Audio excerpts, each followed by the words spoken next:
नमस्कार, स्वागत है आपका मेरे इस चैनल कथा और कहानियाँ में। कैसे हैं आप सब? आज मैं शिव जी और पार्वती जी की एक बहुत ही प्यारी सी कथा सुनाने जा रही हूँ। कथा को ध्यान से सुनिएगा और अंत में अगर कथा पसंद आए तो इसे अपने फैमिली फ्रेंड्स के साथ शेयर ज़रूर कीजिएगा। और अगर आप मेरे चैनल कथा कहानियाँ पे नए हैं तो प्लीज़ इसे सब्सक्राइब कर दीजिएगा। तो चलिए कथा को शुरू करते हैं। एक साहूकार था जो भगवान शिव का अनन्य भक्त था। उसके पास धन धान्य किसी भी चीज़ की कोई कमी नहीं थी, लेकिन उसकी कोई संतान नहीं थी और वह इसी कामना को लेकर रोज शिव जी के मंदिर जाकर दीपक जलाता था। उसके इस भक्ति भाव को देखकर एक दिन माता पार्वती ने शिव जी से कहा कि प्रभु, यह साहूकार आपका अनन्य भक्त है। अगर इसको किसी बात का कष्ट है तो आपको उसे अवश्य दूर करना चाहिए। शिव जी बोले कि हे पार्वती, इस साहूकार के पास पुत्र नहीं है, यह इसी बात से दुखी रहता है। तो माता पार्वती कहती हैं कि हे ईश्वर, कृपा करके इसे पुत्र का वरदान दे दीजिए। तब भोलेनाथ ने कहा कि हे पार्वती, साहूकार के भाग्य में पुत्र का योग नहीं है। ऐसे में अगर इसे पुत्र प्राप्ति का वरदान मिल भी गया तो वह केवल 12 वर्ष की आयु तक ही जीवित रहेगा। यह सुनने के बाद भी माता पार्वती ने कहा कि हे प्रभु, आपको इस साहूकार को पुत्र का वर देना ही होगा, अन्यथा भक्त क्यों आपकी सेवा पूजा करेंगे।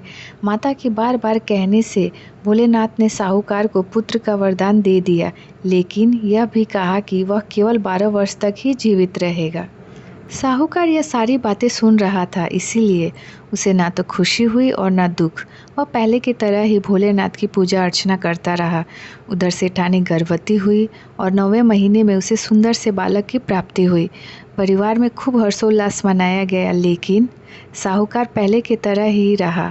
उसने बालक की 12 वर्ष की आयु का जिक्र किसी से भी नहीं किया। जब बालक 11 वर्ष का हो गया तो एक दिन साहूकार की सेठानी ने बालक के विवाह के लिए कहा। तो साहूकार ने कहा कि अभी वह बालक को पढ़ने के लिए काशी जी भेजेगा।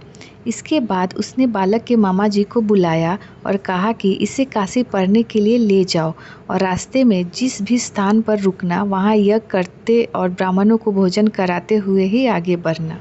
मामा जी भी इसी तरह करते हुए जा रहे थे कि रास्ते में एक राजकुमारी का विवाह था। जिससे विवाह होना था वह एक आँख से काना था। तो उसके पिता ने जब अति सुंदर साहूकार के बेटे को देखा तो उनके मन में आया कि क्यों ना इसे ही घोड़ी पर बिठाकर शादी के सारे कार्य संपन्न करा लिए जाए। तो उन्होंने मामा जी से बात की और कहा कि इसके बदले में वह बहुत सारा धन देंगे। तो मामा जी राजी हो गए। इसके बाद साहूकार का बेटा विवाह की बेदी पर बैठा और जब विवाह कार्य संपन्न हो गए तो जाने से पहले उसने राजकुमारी की चुन्नी के पल्ले पर लिखा कि तेरा विवाह तो मेरे साथ हुआ, लेकिन जिस राजकुमार के साथ तुम्हारे पिता भेजेंगे वह तो एक आँख से काना है। इसके बाद वह अपने मामा के साथ काशी के लिए चला गया। उधर जब राजकुमारी ने अपनी चुनरी पर यह लिखा हुआ पाया तो उसने राजकुमार के साथ जाने से मना कर दिया। तो राजा ने भी अपनी पुत्री को बारात के साथ विदा नहीं किया। बारात वापस लौट गई। उधर मामा और भांजे काशी जी पहुंच गए। एक दिन जब मामा ने यज्ञ रचा रखा था और भांजा बहुत देर तक बाहर नहीं आया तो मामा ने अंदर जाकर देखा तो भांजे के प्राण निकल चुके थे। मामा बहुत परेशान हुए, लेकिन सोचा कि अभी रोना पीटना मचाया तो ब्राह्मण चले जाएंगे और यज्ञ का कार्य अधूरा रह जाएगा। जब यज्ञ संपन्न हुआ तो मामा ने रोना पीटना शुरू किया। उसी समय शिव पार्वती जी उधर से जा रहे थे। तो माता पार्वती ने शिव जी से पूछा कि हे प्रभु, यह कौन रो रहा है। तभी उन्हें पता चला कि यह तो वही भोलेनाथ के आशीर्वाद से जन्मा साहूकार का पुत्र है। तब माता पार्वती कहती हैं कि हे स्वामी, इसे जीवित कर दे, अन्यथा रोते रोते इसके माता पिता के प्राण निकल जाएंगे।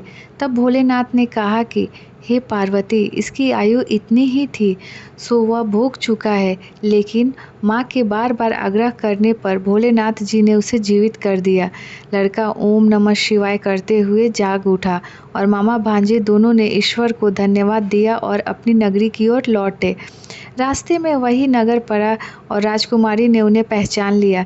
तब राजा ने राजकुमारी को साहूकार के बेटे के साथ बहुत सारे धन्य धान्य के साथ विदा किया। उधर साहूकार और उसकी पत्नी छत पर बैठे थे। उन्होंने यह प्रण कर रखा था कि यदि उनका पुत्र सकुशल नहीं लौटा तो वह छत से कूदकर अपने प्राण त्याग देंगे। तभी लड़के के मामा ने आकर साहूकार के बेटे और बहू के आने का समाचार सुनाया, लेकिन वे नहीं माने। तो मामा ने शपथ पूर्वक कहा, तब दोनों को विश्वास हो गया और दोनों ने अपने बेटे बहू का स्वागत किया। उसी रात साहूकार को स्वप्न में शिव जी ने दर्शन दिया और कहा कि तुम्हारे पूजन से मैं प्रसन्न हूँ।